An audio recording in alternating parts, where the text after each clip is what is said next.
नमस्कार दर्शकबिन, जनताको अधिकार कार्यक्रममा यहाँहरू सम्पूर्णलाई हार्दिक स्वागत गर्न चाहन्छु। म दिपाले। जनताको अधिकारमा हामीले आवाजबिनहरूको आवाजलाई प्रस्तुत गर्नेछौँ भने देशको समसामयिक विषयमा पनि कुराकानी गर्नेछौँ। त्यस्तै देशको समसामयिक विषयमा कुरा गर्ने क्रममा आज हामीले आदिवासी जनजाति महासङ्घ अमेरिकाका अध्यक्ष मानबहादुर राणा मगरज्यूलाई यस कार्यक्रममा निम्ताएका छौँ। आउनुहोस् उहाँलाई स्वागत गरौँ।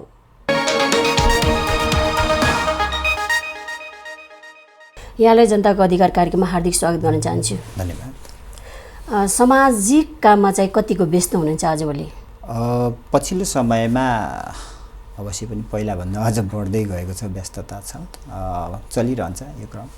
अहिले नेपालमा आउनुभएको छ, खास के कामले आउनुभएको यहाँ चाहिँ? खास गरेर हाम्रो यो पछिल्लो समय नेपालमा संविधान बन्दै गर्दाखेरिदेखि प्रवासमा क्रियाशील आदिवासी जनजाति महासङ्घहरूको एक किसिमको नेटवर्क बनाएर हामी छलफल बहस गरिरहेको थियौँ र हामीले सक्ने हामीले गर्न मिल्ने सहयोगहरू आन्दोलनको लागि गरिरहेका थियौँ र त्यति बेलादेखि प्रवासमा क्रियाशील आदिवासी जनजाति महासङ्घहरूको एउटा सञ्जाल बनाउनुपर्छ भन्ने हाम्रो बहस भइरहेको थियो। त्यही विषयवस्तुलाई निरन्तरता दिँदै एउटा संस्थागत विकास गरेर अगाडि बढ्न सकियो भने भोलिको दिनमा अझ सशक्त सहज तरिकाले चाहिँ हामीले हाम्रो इस्युहरूलाई उठाउन सकिन्छ भन्ने रूपमा चाहिँ एउटा निर्गोलमा हामी त्यहाँ पुगेर अहिले भर्खरै यही कार्तिक 1 र 2 गते प्रवासमा क्रियाशील सम्पूर्ण आदिवासी जनजाति महासङ्घहरूको नेपाल आदिवासी जनजाति महासङ्घले तपाईँको समन्वय गरेर एउटा अन्तर्राष्ट्रिय सम्मेलन भएको थियो। त्यो सम्मेलनमा चाहिँ सहभागी हुनको लागि भनेपछि त्यो सम्मेलनमा मेन उद्देश्य के थियो त, होइन? जस्तै अहिले देशैभरिबाट विश्वबाट पनि आउनुभएको छ नि त, होइन? के सिकाइ भयो त्यहाँबाट?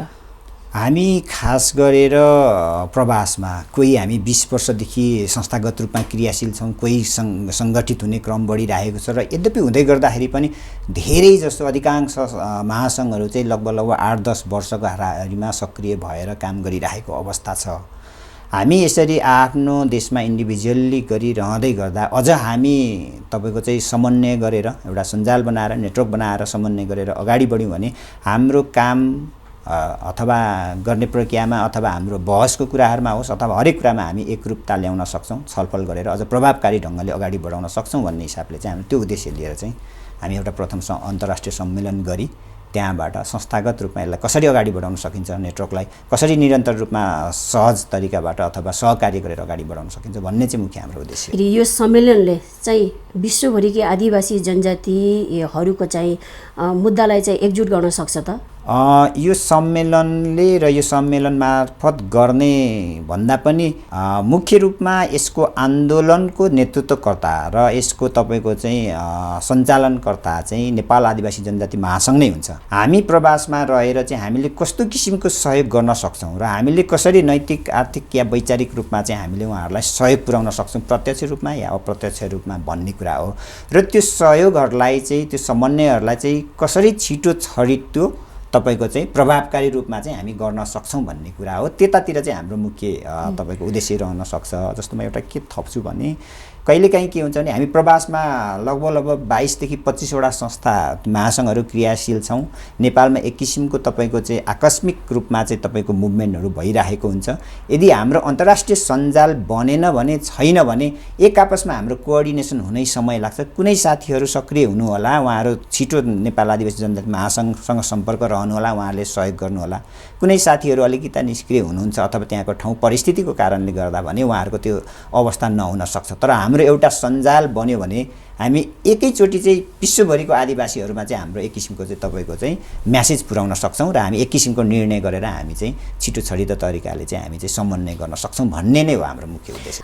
तर आदिवासी जनजाति महासङ्घ लगायत भनौँ न आदिवासीको मुद्दामा अहिले पनि आन्दोलनहरू भइरहेको छ के, होइन? यसले गर्दाखेरि यहाँहरू पनि एउटा आदिवासी जनजाति महासङ्घ अमेरिकामा बसेर चाहिँ एउटा आफ्नो अधिकारको लागि लडिराख्नु भएको छ नि त, होइन?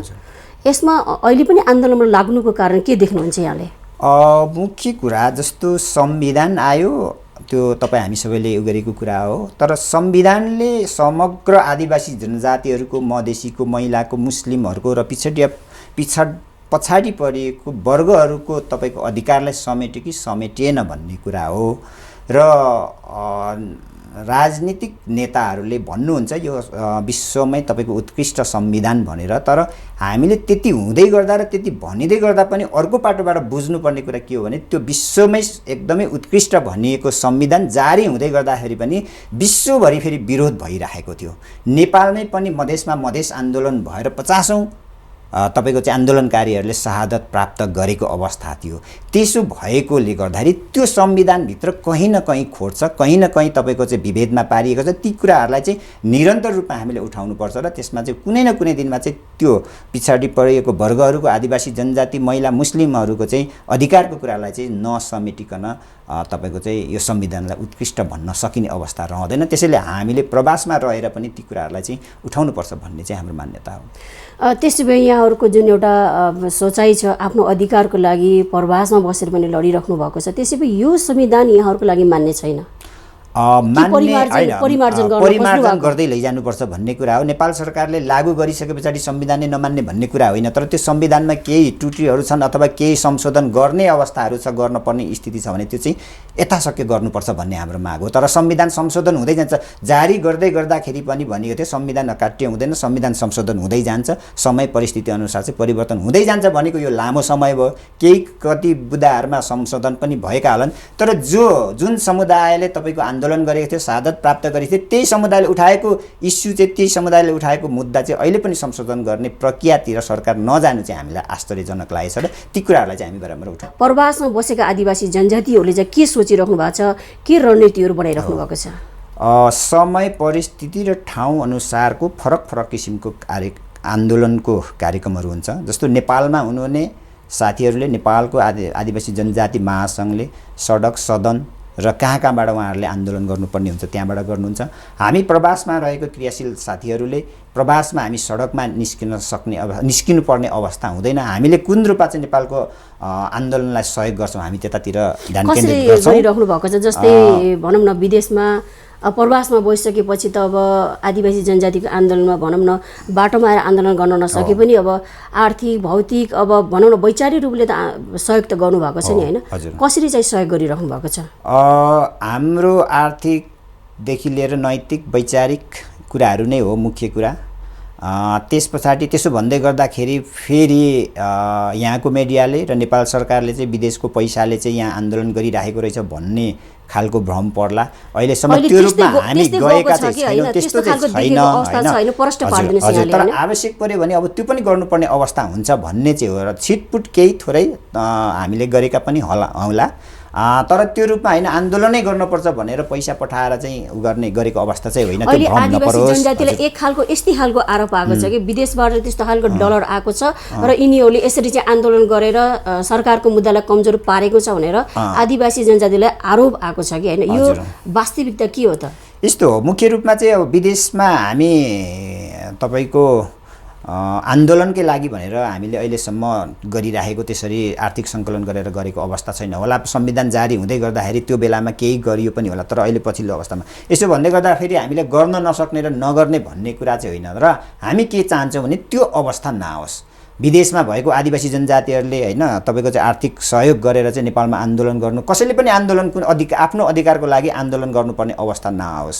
र हामीले अहिलेसम्म के गरिरहेछौँ भने नेपाल आदिवासी जनजाति महासङ्घले सञ्चालन गरेको आन्दोलनमा ऐक्यबद्धता जनाउने, तपाईँको चाहिँ प्रेस विज्ञप्तिहरू निकाल्ने, प्रवासमा भएको नेपाल सरकारको निकायहरू जस्तो महावाणिज्य दूतावास या तपाईँको राजदूतावासहरूमा गएर चाहिँ ज्ञापन पत्रहरू बुझाउने र नेपाल सरकारको प्रतिनिधि अथवा नेपालको नेताहरू जानु भएको बेला उहाँहरूसँग बहस गर्ने, छलफल गर्ने र हाम्रो मागहरू इस्युहरू चाहिँ राख्ने, उठाउने कुराहरू अहिलेसम्म हाम्रो भइरहेको छ। यो यात्रा कहिलेसम्म हुन्छ त? अब यो अधिकारको यात्रा निरन्तर चलिरहन्छ जबसम्म हामी सबै समान अधिकारको हैसियतमा पुग्दैनौँ, हामी सबैले हाम्रो अधिकार चाहिँ समान रूपमा प्राप्त गर्दैनौँ, त्यति बेलासम्म कसै न कसैले हाम्रो अधिकारको बारेमा कुरा उठाउनु पर्ने हुन्छ र त्यो अवस्था रहन्जालसम्म चाहिँ यो आवाजहरू उठिरहन्छ।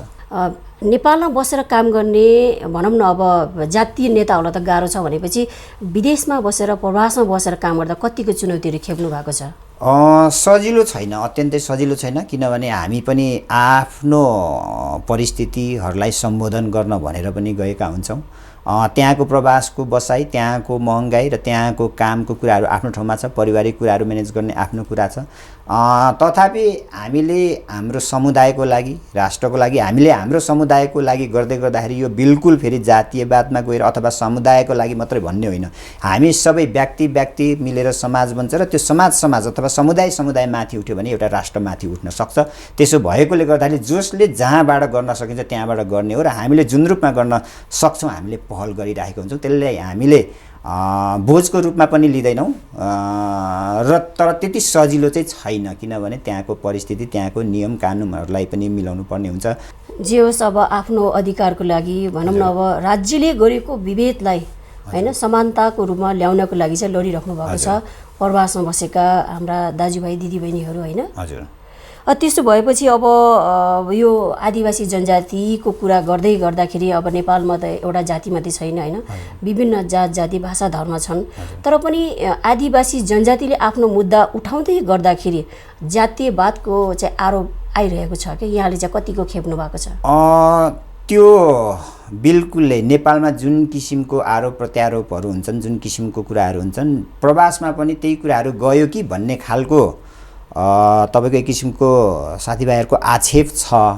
हामी चाहिँ के रूपमा लिनुपर्छ भन्ने हामी मान्यता राख्छौँ भने हामीले गरिरहेको कुनै एउटा निश्चित जाति र समुदायको विरुद्धमा होइन, हामी आफू हाम्रो भाषा, संस्कृति, रीतिरिवाज र अधिकारलाई स्थापित गर्दै अरूको अधिकारको लागि, अरूको तपाईँको भाषा संस्कृतिको लागि पनि हामीले बोल्ने हो, हामीले काम गर्ने हो र हामीले अहिले पनि निरन्तर रूपमा हामी सहकार्य गरिरहेको छौँ होइन। यसो भन्दा मगर भयो भन्दा मगरकै मात्रै भाषा संस्कृतिको लागि गर्नुपर्छ भन्ने होइन, अरूको भाषा संस्कृतिको भइरहेको कार्यक्रमहरूमा हामीले कुन रूपमा सहयोग गर्न सक्छौँ भन्ने कुरा हामीले प्रायोरिटीमा राखिरहेको हुन्छौँ, हामी गरिरहेको हुन्छौँ। त्यसो भएको हुनाले र तपाईँको यो नेपालीपन भन्ने अलिकता बिग्रियो कि, अलिकता खलबलियो कि, सामाजिक सद्भाव पो बिग्रियो कि भन्ने खालको कुराहरू छ।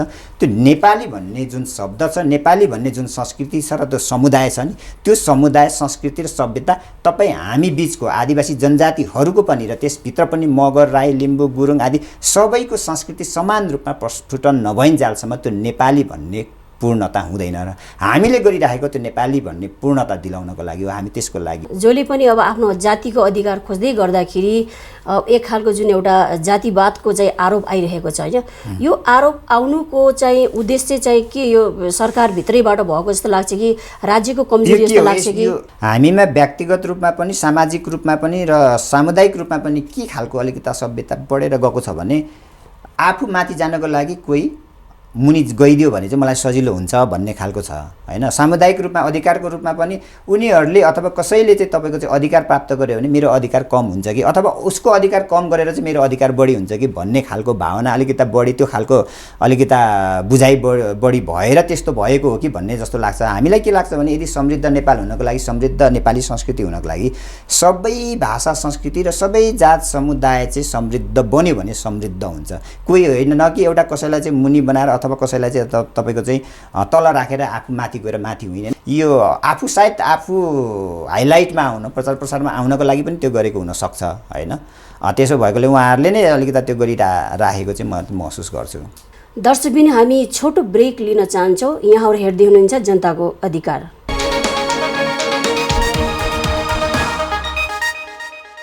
दर्शकबिन, छोटो ब्रेकपछि पुनः हामी जनताको अधिकार कार्यक्रममा आएका छौँ। हाम्रो साथमा रहनुहोला। आज हामीसँग हुनुहुन्छ आदिवासी जनजाति महासङ्घ अमेरिकाका अध्यक्ष मानबहादुर राणा मगर।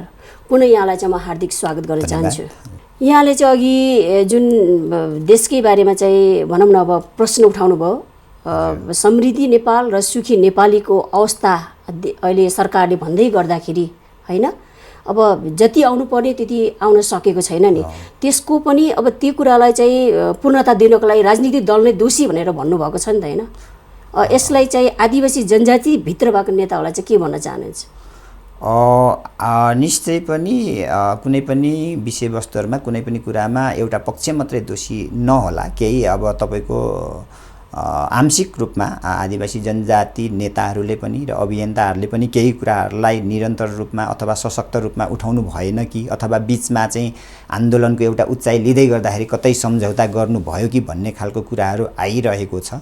सायद त्यतातिर त्यो बारेमा यदि त्यस्तो हो भने त्यतातिर पनि हामी संयम हुनुपर्छ। हामीले आंशिक रूपमा भन्दा पनि दीर्घकालीन रूपमा चाहिँ सबैलाई अधिकार सम्पन्न बनाउने प्रक्रियातिर चाहिँ हामीले विशेष ध्यान दिनु। अब जति पनि नेताहरू हुनुहुन्छ, जातीय नेताहरू हुनुहुन्छ, उहाँहरूले चाहिँ भनौँ न अब पार्टीगत अब जस्तै अब पार्टीको उसमा हिँडेर हो कि होइन, अब यसलाई के गर्ने त, अब कसरी जान सकिन्छ, के सुझाव दिन चाहनुहुन्छ? बढीभन्दा बढी अहिले पछिल्लो समयमा त्यसरी नै समुदायको कुरा उठाउने जाने र त्यस पछाडि आफ्नो व्यक्तिगत इन्ट्रेस्ट कहाँनिर पुग्दाखेरि पुरा हुन्छ त्यस पछाडि त्यति बेला गएर सम्झौता गर्ने खालको प्रवृत्तिहरू बढिरहेको छ।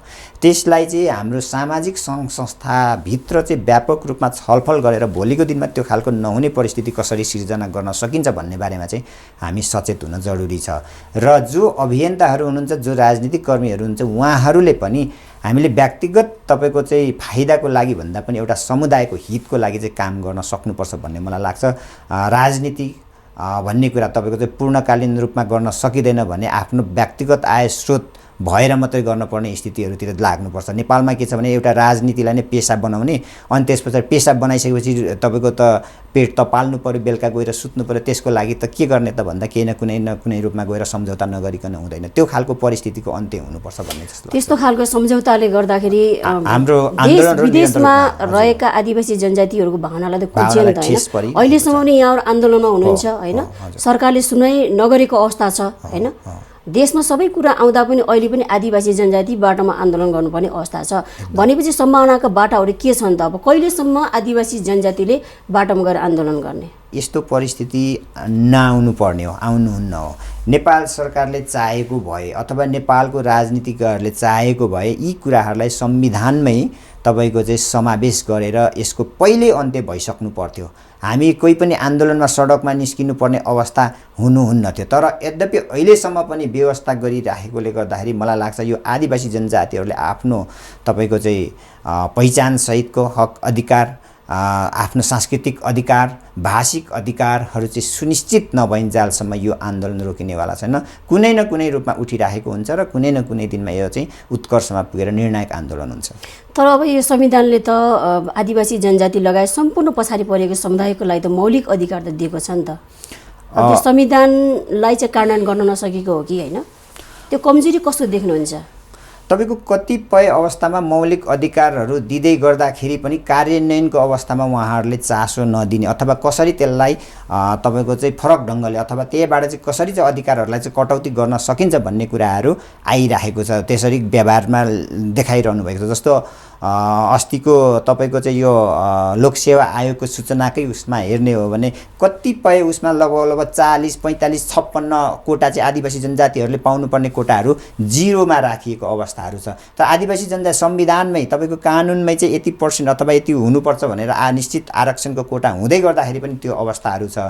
तपाईँको आदिवासी जनजाति राष्ट्रिय उत्थान प्रतिष्ठान छ, त्यो प्रतिष्ठानलाई हेर्ने हो भने आजभन्दा 10-15 वर्ष अगाडि जुन रूपमा बजेट दिइन्थ्यो त्यसको कति % डाउन गरेर जिरो बनाएर चाहिँ तपाईँको चाहिँ तल झारेर चाहिँ तपाईँको चाहिँ त्यो प्रतिष्ठानले काम गर्ने कुनै तपाईँको चाहिँ योजनाहरू लागू गर्ने भन्दा पनि त्यो प्रतिष्ठानको कार्यले सञ्चालन गर्नै धौधौ पर्ने खालको योजना तपाईँको चाहिँ बजेटहरू दिएको छ। त्यसले गर्दा भोलिको दिनमा के हुन्छ त भने यो प्रतिष्ठानले कुनै पनि किसिमको चाहिँ कार्यक्रमै गर्न नसक्दो रहेछ, अनि किन राख्ने भन्ने खालको चाहिँ उहाँहरूले चाहिँ त्यो खालको चाहिँ देखाएर चाहिँ तपाईँको त्यो प्रतिष्ठानले बन्द गर्ने खालको गतिविधिहरू गरिराख्नु भएको छ। हामीले त्यसरी पछाडि पारिरहने, त्यसरी चाहिँ तपाईँको चाहिँ अधिकारहरू दिएको अधिकार पनि दिए जस्तो तर अर्को तपाईँको चाहिँ डोरबाट चाहिँ भित्रबाट चाहिँ खोसिराख्ने। त्यसो भए अब यो आरक्षणको विषय जस्तै अब लोकसेवा विज्ञापनकोदेखि लिएर विभिन्न खालको अरू पनि थुप्रै छन् त आरक्षणका कुराहरू, कहिलेसम्म राख्दाखेरि ठिक होला त? सकिन्छ भने त आजै अहिलेकै समयमा सम्बोधन हुनुपर्छ। जनताको भावनाको कुरा हो नि त, यो त जनताको अधिकारको कुरा हो नि त। जनताको अधिकारको कुरालाई कसैले कन्ट्रोलमा राख्ने कसैलाई अधिकार छैन। त्यसो भएकोले गर्दाखेरि यसलाई कहिलेसम्म होइन यथाशक्य चाँडो चाहिँ यो चाहिँ तपाईँको चाहिँ सुनिश्चित गरिनुपर्छ। अनि यो जस्तै समावेशी होइन समानुपातिका कुराहरू चाहिँ संविधानमा दिए पनि यहाँहरू चाहिँ आपत्तिजनक चाहिँ हुनुहुन्छ। त्यो समावेशीको लागि चाहिँ यहाँहरूले चाहिँ ढुक्क हुनुहुन्न। छैन, त्यसमा त्यसले पनि चाहिँ हामी हजुर भनौँ न आदिवासी जनजातिको लागि चाहिँ काम गरेको छैन। छैन। समावेशिताको लागि जुन समानुपातिकको कोटाहरू छ त्यो पनि राजनीतिक दलले निर्धारण गर्ने होइन, त्यो समुदायले चाहिँ आफ्नो प्रतिनिधि चाहिँ कसलाई पठाउने भन्ने हो। त्यसरी समुदायले चाहिँ छान्ने हो। राजनीतिक दलले चाहिँ आफ्नो यो तपाईँको चाहिँ अथवा मगर अथवा जनजातिको कोटा भनेर एकजनालाई अगाडि बढाइदिनुहुन्छ राजनीतिक दलले, त्यो व्यक्तिले त्यो समुदायसँग नजिकै भएको छैन, उसको इस्यु नै उठाउँदैन, उसको तपाईँको आन्दोलनको कुरै गर्दैन, उनीहरूको मुद्दाको बहसै गर्दैन, अधिकारको कुरै गर्दैन भने व्यक्ति राखेर मात्रै हुँदैन। त्यो समानुपातिक रूपमा पनि उसको प्रतिनिधित्व गर्नुको लागि त्यही समुदायले पठाएको व्यक्ति चाहिँ तपाईँको चाहिँ त्यहाँ चाहिँ त्यो समानुपातिक कोटामा चाहिँ जाने खालको प्रावधान चाहिँ बनाउन सक्नुपर्दछ, ताकि उसले आफ्नो इस्युहरूलाई, आफ्नो कुराहरूलाई, आफ्नो अधिकारको कुराहरूलाई प्रखर रूपमा राख्न सकोस्। अहिले पनि नेपालमा होइन रोजगारदेखि लिएर विभिन्न खालको जुन गर्नुपर्ने थियो सरकारले त्यो गर्न नसकेपछि धेरै युवाहरू अहिले विदेश पलायन हुनु परेको छ कि। अनि के गर्दाखेरि युवालाई आफ्नै देशमा राख्न सकिन्छ, आफ्नै देशमा रोजगार दिन सकिन्छ, आफ्नै देशलाई विकास गर्न सकिन्छ जस्तो लाग्छ होला?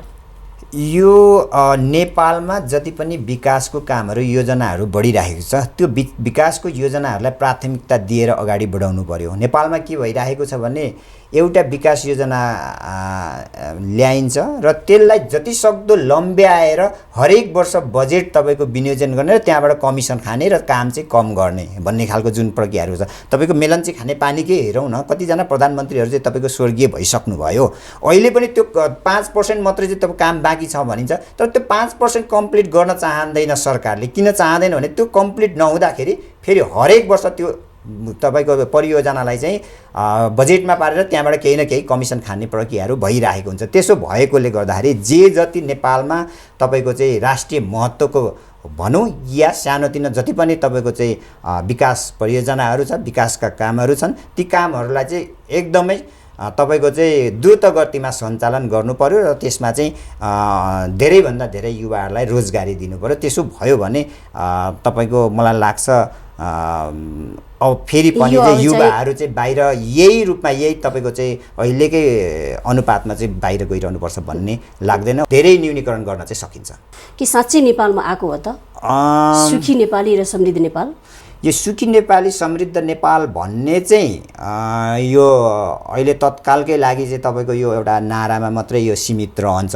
किनभने सुखी नेपाली हुने हामीले के गरेको छौँ त, हैन? त्यो देखाउन सक्नु पर्यो नि। आज हामी काठमाडौँमा निस्क्यौँ भने हिजो अस्तिसम्म पनि सम्माननीय प्रधानमन्त्रीज्यूले भन्नुहुन्थ्यो कि यो मास्क चाहिँ विरोध गर्नको लागि लगाइएको हो, तर मास्क नलगाइकन हिँड्ने अवस्था छैन। तपाईँको चाहिँ भिडियो बनाएर खिच्यो भने कुहिरो लागेको जस्तो देखिन्छ सडकमा। तपाईँको हरेक दिन युवाहरू चाहिँ बाहिर तपाईँको चाहिँ वैदेशिक रोजगारको लागि उडिरहनु भएको छ भनेपछि सुखी नेपाली कसरी हुनसक्छ त? ती नेपाली सुखी हुनको लागि त यहाँको बाटोघाटो, सडक, यहाँ बिजुली, पानी, होइन, तपाईँको चाहिँ तेल, त्यस पछाडि रोजगारी, व्यवसाय, सबै कुरामा चाहिँ तपाईँको चाहिँ राम्रो प्रगति हुनु पर्यो, होइन? शान्ति, सुरक्षा, हरेक कुरा हुनु पर्यो। त्यस पछाडि सुखी नेपाली बन्न सक्छ र जब नेपाली सुखी हुन्छ त्यस पछाडि समृद्ध नेपाल त आफै बन्ने हो। तर सुखी नेपाली बन्ने सन्दर्भमा तपाईँको त्यो भाषण, तपाईँको त्यो एउटा नारा चाहिँ अत्यन्तै राम्रो छ, तर गर्नुपर्ने पनि हो, होइन? तर त्यसलाई व्यावहारिक रूपमा चाहिँ लागू गर्दै जानु पर्यो। हामी त प्रवासमा भएका मान्छे त्यसै पनि कतिपय अवस्थामा त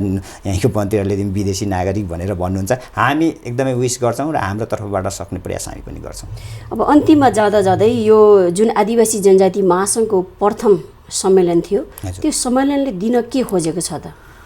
हामीले दिन खोजेको, हामी प्रवासमा भएको आदिवासी जनजातिहरू पनि कुनै न कुनै रूपमा सङ्गठित भएर भोलिको दिनमा यो बढी यो सम्मेलन भइरहँदा र यो आउँदाखेरि बढी हामी अहिले आन्दोलनको कुराहरू, अधिकारको कुरा भएर आन्दोलन मात्रै भन्ने भइरहेछ। त्यति मात्रै होइन, नेपालको लागि हामीले कसरी कन्ट्रिब्युसन गर्न सक्छौँ, सहयोग गर्न सक्छौँ भन्ने पनि मुख्य कुरा हो। यो आन्दोलन भन्ने कुरा त भोलिको दिनमा सरकारले सम्पूर्ण अधिकारहरू हामीलाई उपलब्ध गराइदियो भने यो त भोलिको दिनदेखि सकिन्छ। पर्सिदेखि के गर्ने त भन्दा पर्सिदेखि हामी सबै सङ्गठित भएर पेनी अथवा रुपैयाँ कलेक्ट गरेर एउटा हामी सामूहिक रूपमा चाहिँ भोलिको दिनमा कुनै प्रोजेक्टहरू हामी यहाँ गर्न सक्छौँ।